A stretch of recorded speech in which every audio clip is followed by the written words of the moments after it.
Hello friends, welcome to MCQ Adda. आज हम discuss करेंगे डिजीज़ के बारे में। ये जेके एसएसबी के किसी भी एग्जामिनेशन के लिए मोर देन सफिशिएंट होगा, चाहे आप फाइनेंस अकाउंट असिस्टेंट के लिए प्रिपेयर कर रहे हैं, चाहे आप किसी अंडर ग्रेजुएट एग्ज़ाम के लिए कर रहे हैं या किसी भी एग्ज़ाम के लिए जेके एसएसबी के लिए ये मोर देन सफिशिएंट है। इससे ज़्यादा पढ़ने की ज़रूरत नहीं है।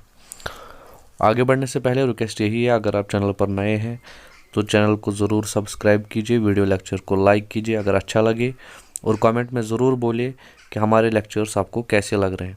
अपने फ्रेंड्स के साथ शेयर कीजिए ताकि उन्हें भी जो है हेल्प हो सके। चलिए स्टार्ट करते हैं आज का सेशन। सबसे पहले डिजीज़ जो है ये दो टाइप्स की होती है। पहला है इसमें कम्युनिकेबल डिजीज़। कम्युनिकेबल डिजीज़ होता क्या है?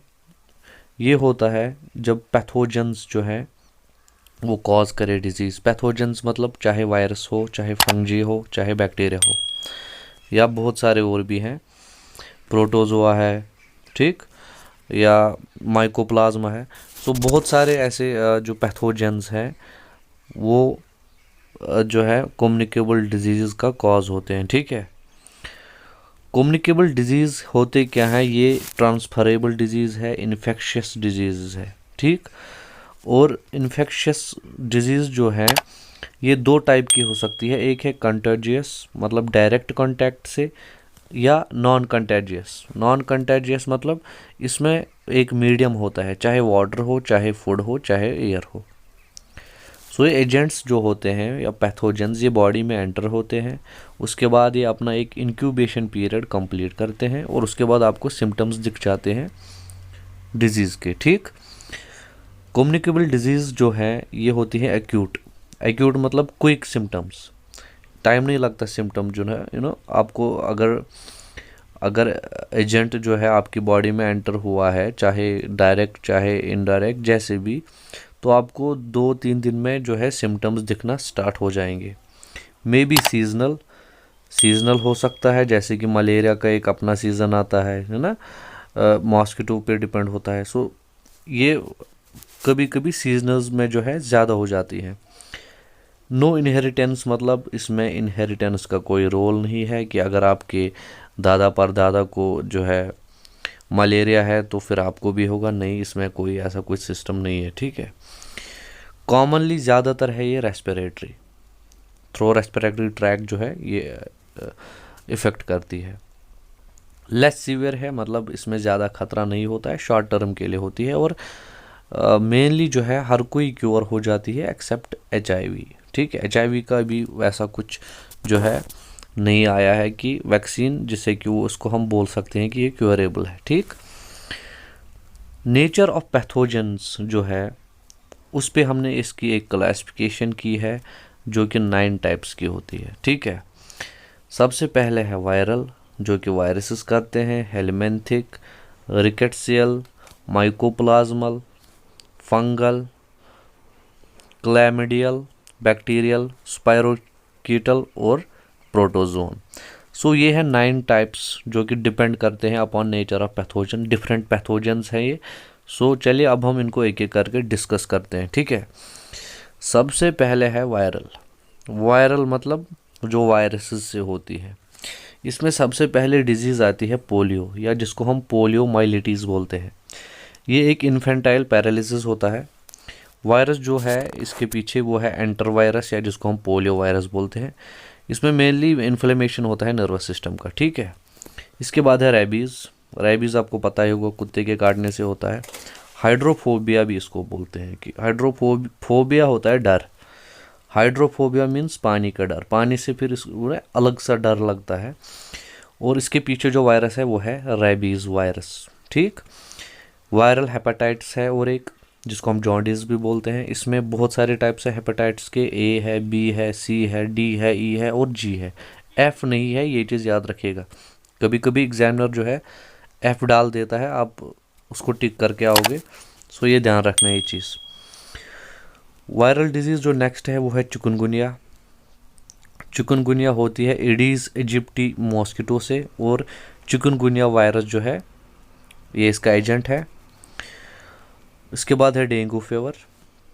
फ्लैविराइबो वायरस इसका कॉज है, ये भी मॉस्किटो से ही होती है। इसको ब्रेक बोन फीवर भी हम बोलते हैं, ठीक है।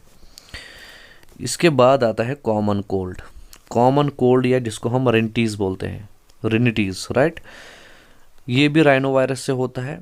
अच्छा, इसके लिए एक क्वेश्चन आता है, वो मैं यहाँ पे मेंशन किया है कि ये जो डिजीज़ है ये लंग्स में नहीं होती, ये होती है नोज़ और रेस्पिरेटरी पैसेज में ही, मतलब रेस्पिरेटरी ट्रैक में होती है, लेकिन लंग्स को ये इफेक्ट नहीं करती। कभी कभी पूछ लेता है एग्जामिनर थोड़ा सा टफ करने के लिए, ठीक है। इसके बाद है इन्फ्लुएंजा, जिसको हम फ्लू बोलते हैं। इसका जो एजेंट है वो है ऑर्थोमाइजो वायरस, वायरस का नाम है ऑर्थोमाइजो वायरस। और है HIV एड्स, ये आपको पता ही है, इसके बारे में डिस्कस नहीं करेंगे। स्मॉल पॉक्स है जिसको हम वेरियोला बोलते हैं, वेरियोला वायरस है इसके पीछे, ये वायरस के नाम है, ठीक है। चिकन पॉक्स है, वेरिसेला, मतलब वायरस का नाम वेरिसेला जोस्टर वायरस, जिसकी वजह से ये होता है। मम्प्स है, ये इन्फेक्शियस पैरोटोइडिटिस है, ठीक है। इसके पीछे जो वायरस है वो है पैरामाइजो वायरस। मीजल्स, जो कि रुबियोला जिसको हम बोलते हैं, और क्यों बोलते हैं, क्योंकि रुबियोला वायरस से कॉज होती है। रुबेला है जिसको रुबेला वायरस कॉज करता है। येलो फीवर है जिसको कि फ्लैवी वायरस कॉज करता है, ठीक है। सो ये सब जो हैं वायरल डिजीज़ हैं जिनके हम नाम इस टाइम डिस्कस कर चुके हैं। सार्स है, severe acute respiratory syndrome, cause करता है कौन, कोरोना वायरस, ये तो आपको पता ही होगा कम से कम। स्वाइन इन्फ्लुएंजा है जिसको हम स्वाइन फ्लू, ये भी न्यूज़ में बहुत आया था, H1N1 होता है वायरस का नाम। और एक है genital herpes, herpes simplex virus, ठीक है, ये है वायरस जो इसको कॉज करता है। सो ये थे वायरल डिजीज़। देखिए क्वेश्चन आपको दो तरीके से पूछ सकता है, इवन तीन तरीके से एग्जामिनर। पहले तो या तो वो आपको डायरेक्टली डिजीज़ देगा, बोलेगा इनमें से कौन मतलब वायरल नहीं है या इन्फेक्शस नहीं है, व्हाटएवर, क्लासिफिकेशन में अपर देगा।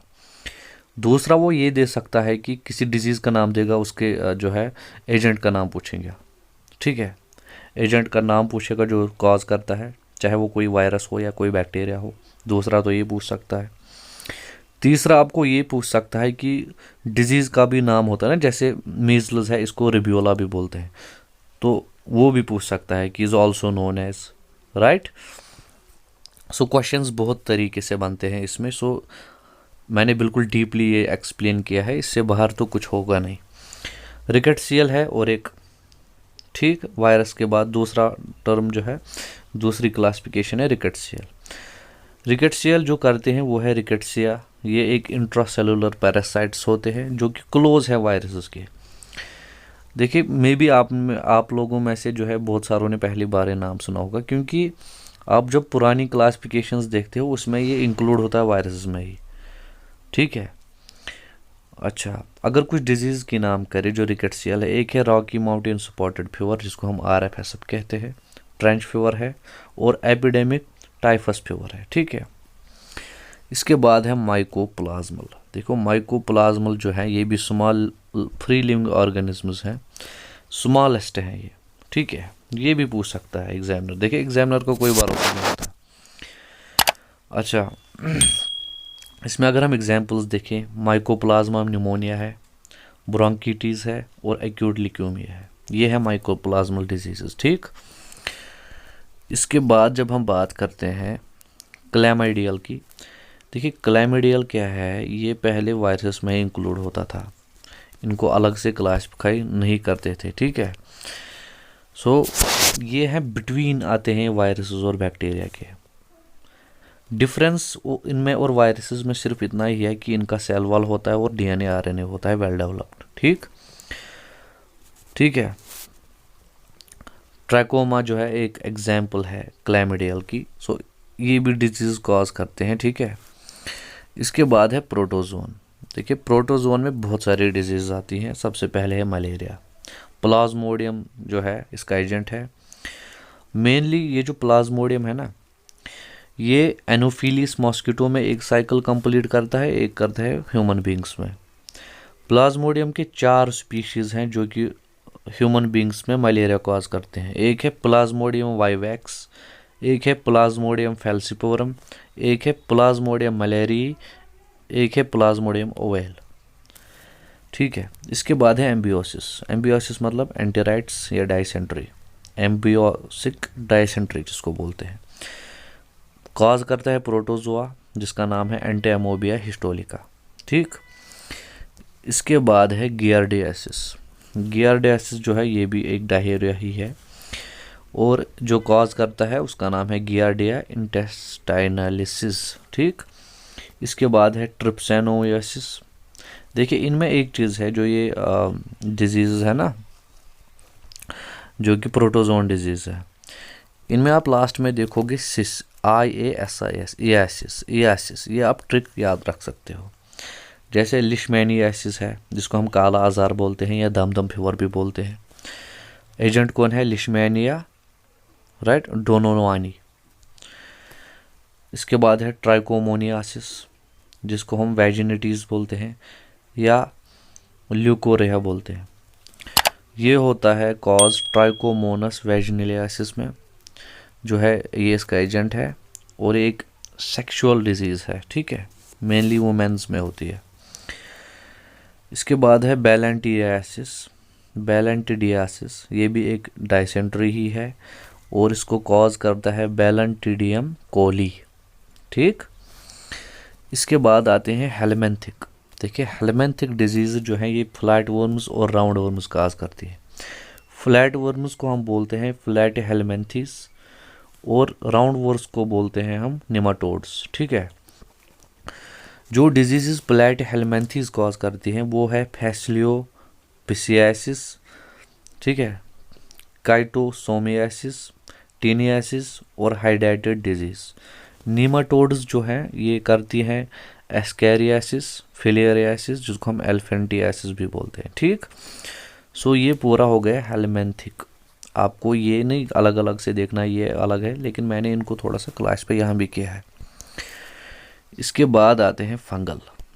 देखिए फंगल जो है, फंगल कॉज करते हैं दो तरीके से। फंगल डिजीज़ आपको दो तरीके से हो सकती है, या को माइकोसिस मतलब डायरेक्टली फंगल हो गया, या टॉक्सिकोसिस। टॉक्सिकोसिस मतलब टॉक्सिक फंगल मेटाबोलाइट्स से। ठीक है, सो ये रिंगवर्म जो है जिसको टीनिया बोलते हैं, इसके बहुत सारे टाइप्स हैं जो कि ये फंगल डिजीज़ कॉज करते हैं या रिंगवर्म कॉज करते हैं।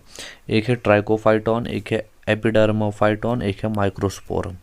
ठीक, इसके बाद है बैक्टीरियल। देखिए बैक्टीरियल तो बहुत सारी डिजीज़ हैं, जैसे टाइफॉइड हो गया पहला, एंटेरिक फीवर बोलते हैं इसको, बैक्टीरिया का नाम सैल्मोनेला टाइफी।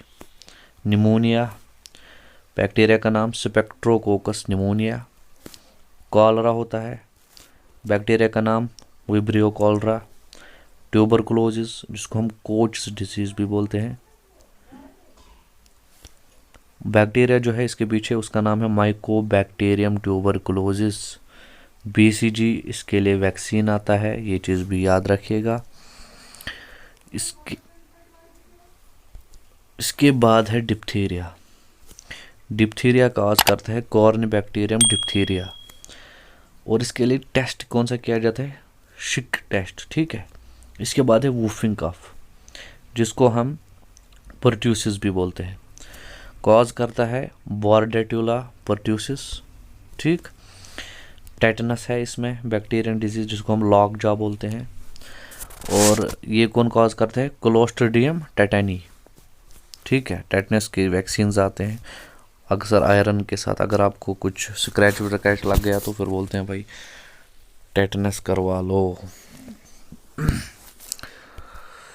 इसके बाद है बैसिलरी डाइसेंट्री। ठीक है, जिसको हम शिगिलियोसिस बोलते हैं,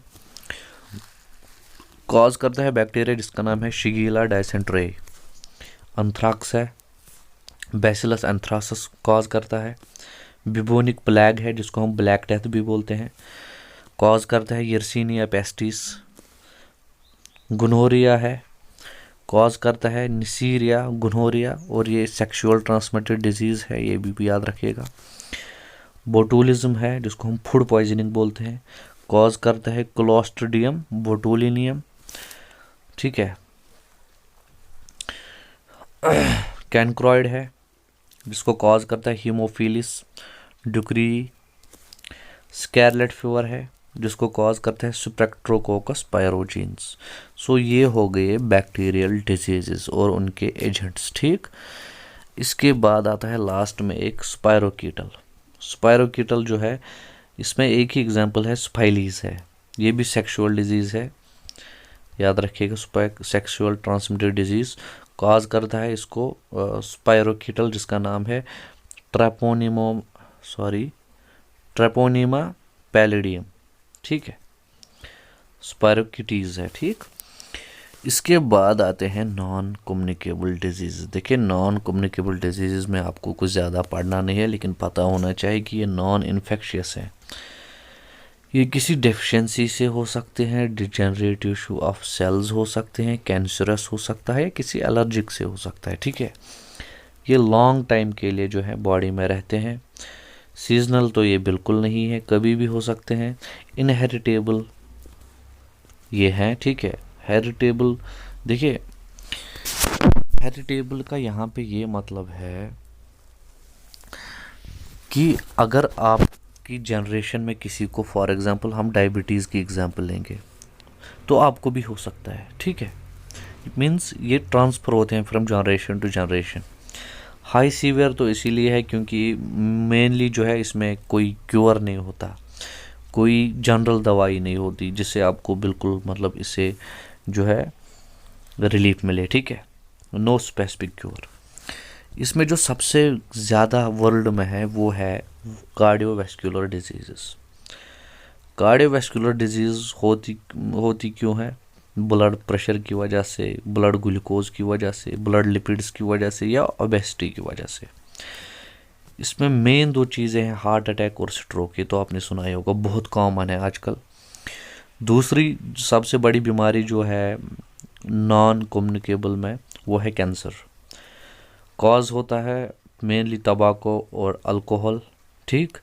तीसरे नंबर पे आती है क्रोनिक रेस्पिरेटरी डिजीज़, स्मोकिंग से होती है और एनवायरमेंटल कंडीशन से, मतलब पोल्यूशन बहुत ज़्यादा है, आप किसी फैक्ट्री में काम करते हो तो आपका रेस्पिरेटरी सिस्टम जो है थोड़ा सा प्रॉब्लम में है, ठीक है।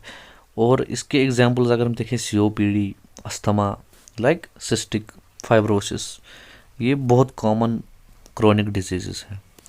और चौथे नंबर पे जो है वो है डायबिटीज़। डायबिटीज़ क्या होता है? जब बॉडी आपका एनफ इंसुलिन नहीं बनाए, ठीक है, तो फिर उस हिसाब में क्या होता है कि ब्लड शुगर ज़्यादा हो जाता है, सो उसको बोलते हैं हम डायबिटीज़।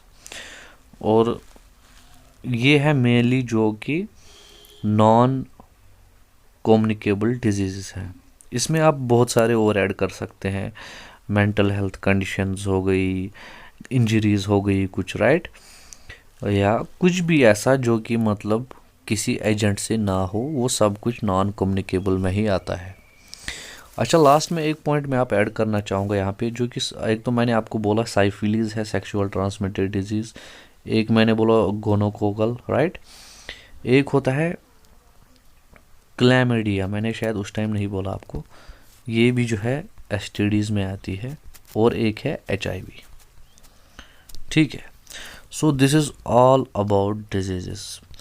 आज हमने डिजीज़ कंप्लीट किया, कम्युनिकेबल भी मैंने आपको एक्सप्लेन किया होता क्या है, कौन कौन सी है, एजेंट्स कौन कौन से हैं, और नॉन कम्युनिकेबल के जो बारे में भी जो है मैंने आपको बोला कि नॉन कम्युनिकेबल कौन सी डिजीज़ है और मेनली कौन सी है और क्या क्या उनके फीचर्स हैं, ठीक है।